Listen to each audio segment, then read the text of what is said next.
I began to use it to screen entertainment.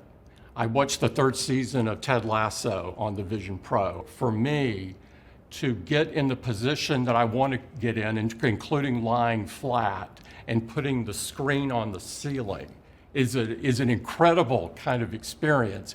And of course, it's a 100-foot screen. I'm here at Apple Park to speak to Apple CEO Tim Cook. I'm Sean Keach, Head of Technology and Science at the US Sun and The Sun, and we're here to talk about Apple Vision Pro, Apple's VR headset. Now, it was announced last year. It's been out for about 4 or 5 months in the US, and it's finally coming to the UK. A lot of people won't have heard about spatial computing, won't really understand it as a concept. So can you give us a little bit of an introduction about spatial computing and what it means? Spatial computing is a big idea. Just like the Mac ushered in personal computing and the iPhone really propelled mobile computing, Vision Pro will introduce everybody to spatial computing. And spatial computing allows you to see, hear, and interact with your digital content right in your physical space. And so you're able to do things that you can't do with other technology.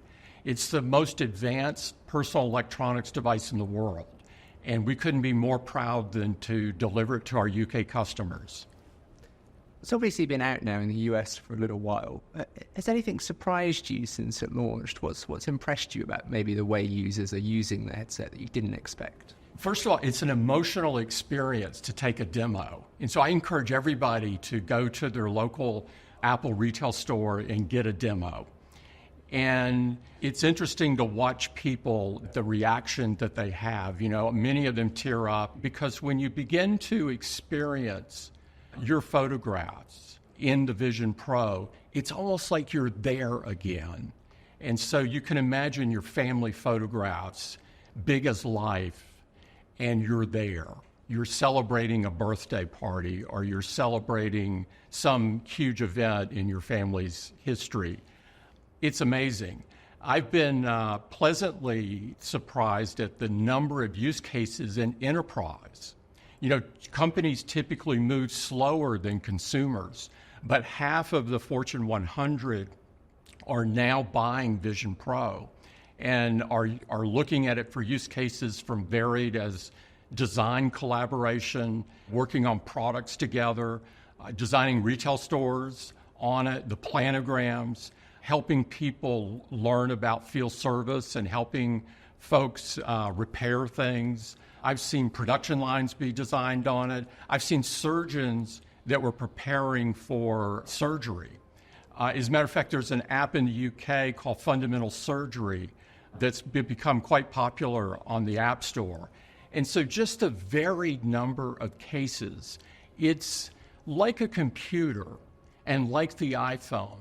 The way people use it can be varied. And obviously, it's a stunning entertainment device as well. I was just enjoying screening a new show on it last night. This is one of my questions because often CEOs are asked how they spend their day, what do you do in the morning? What I'm interested in is how has Vision Pro changed your day? What are you doing differently now? What are you using it for? And has it become a daily gadget for you? Yes, to answer your question, it's one of those things where I began to use it to screen entertainment. I watched the third season of Ted Lasso on the Vision Pro. I just screened a new show that's coming out this week last night on Vision Pro. And so the ability for me to get in the position that I want to get in, including lying flat and putting the screen on the ceiling, is an incredible kind of experience. And of course, it's a 100-foot screen. I mean, it's amazing the level of entertainment that it delivers. And so I use it in that way. In terms of productivity, when you're working in multiple screens, like so many of us do, the multitasking is so much more efficient on Vision Pro because you can take various windows and put them around your physical space.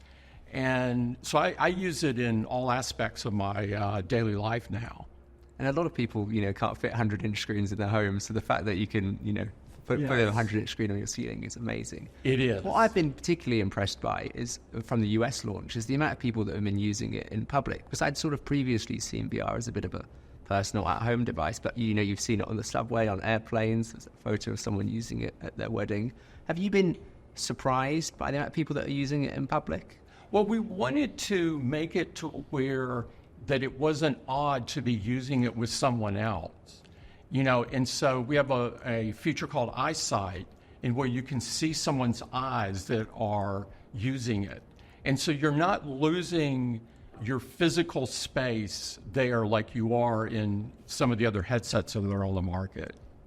It's easy to forget that it also functions as a camera and a way to view pictures and videos in a very in-depth way. Can you talk a little bit about the value of the spatial photos and spatial videos? Yeah, in fact, with our next operating system release, visionOS 2, we'll be allowing you to go back to your older photos, your 2D photos, and convert them to 3D.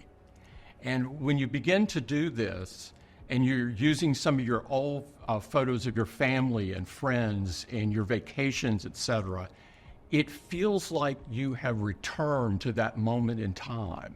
It's a huge idea, and it's a huge emotional experience that you have to experience to believe it. You can imagine that being very moving for people. You can revisit memories. Yeah, it's very moving. You saw a demo just this morning, I know. And even when you don't know the people, it's moving. But when you do it with your own photos, it's incredibly moving. And there's also that sense almost that you could reach out and touch. Yeah, which is it's so bizarre because you can't. And at one point when I was using it, I went to stand up and I almost ducked to move out of the way of the home screen layout. Yeah, I was going to hit my head on it. The way you get immersed so quickly is incredible. It is. The immersive nature of it when you're watching movies or TV shows or your photos or somebody else's photos, it's just incredible. Well, this is a great point because I think sport is a really interesting case for the Vision Pro, because often when you think of sport, it's something you do at home with some snacks and friends and a TV on the wall. But I suppose you would make the case that there are lots of instances when actually it would be better to put the headset on and enjoy sport that way. What's the sort of compelling argument for using sport on the Vision Pro? We worked with the NBA on an app, and it's very different. Some people thought it would be like sitting courtside, which would be incredibly special because most of us don't sit courtside of a game. But it's better than that. It's almost as if you're on the court and you're face-to-face with the players. It feels like you are there. You're face-to-face with the net. And sport is a huge use case. And as you know, we have a partnership with MLS. So we're experimenting there. The NBA is doing their thing. You saw Disney back in the keynote doing some things. And so there are lots of people looking at this. I think one of the difficulties with mixed reality, spatial computing, is that as we're talking about it, it's very difficult sometimes to get across until you actually use it. Even seeing videos often isn't enough to truly show someone how immersive it is. So what's the Apple Store experience going to be like? If someone has no idea, they want to try it out, what's the setup like? It's a great question because it's hard to explain it in words, the experience, and it's hard to show it in a 2D fashion as to what a 3D experience will be. And so we're offering everyone a demo that signs up. It's a very cool experience so that you can reserve and not stand in a queue. If you don't want to do that, you can stand in the queue and await your turn. But it's an incredible experience, and we'll have someone with you that finds the right lens for you and the right light seal fit. It will be an incredible experience for you to do. I encourage everyone to go to their local Apple Store and get the demo. What's it like in terms of headset safety? Because I imagine a lot of people will be worried that they'll put their headset on and they'll think, I'm going to walk into a wall, I'm going to knock over a lamp.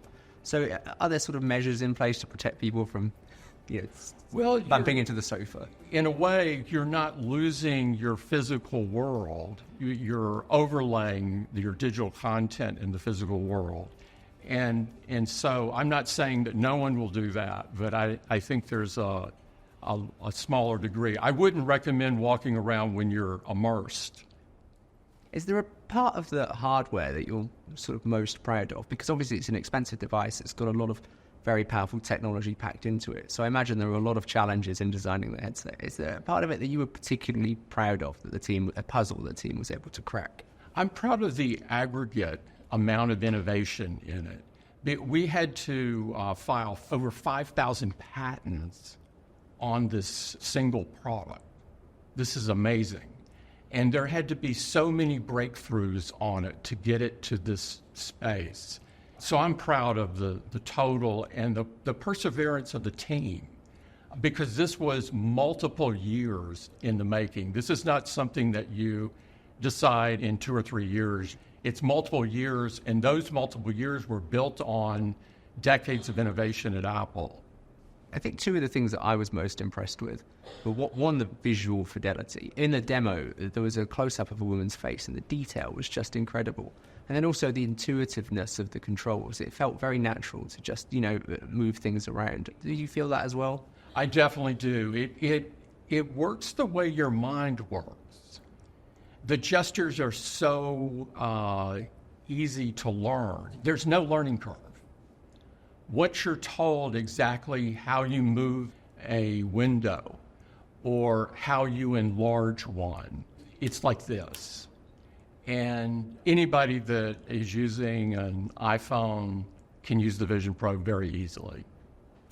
And my final question is, how important do you think spatial computing is for the future? At the moment, the bulk of the way we interact with technology often is through a smartphone, which is, quite a small screen. I feel like with spatial computing, it adds a whole new layer to the world around us. And do you think that's going to be quite revolutionary? I think it is very revolutionary. I think it delivers stunning entertainment. It unleashes this infinite canvas for productivity. It gives you new ways to connect and collaborate. These are just huge ideas that affect all the things that we do every day. And so I'm a huge believer in it. Thank you for speaking to me about Vision Pro. Thank you, It's really interesting. Great seeing you. Nice to see you.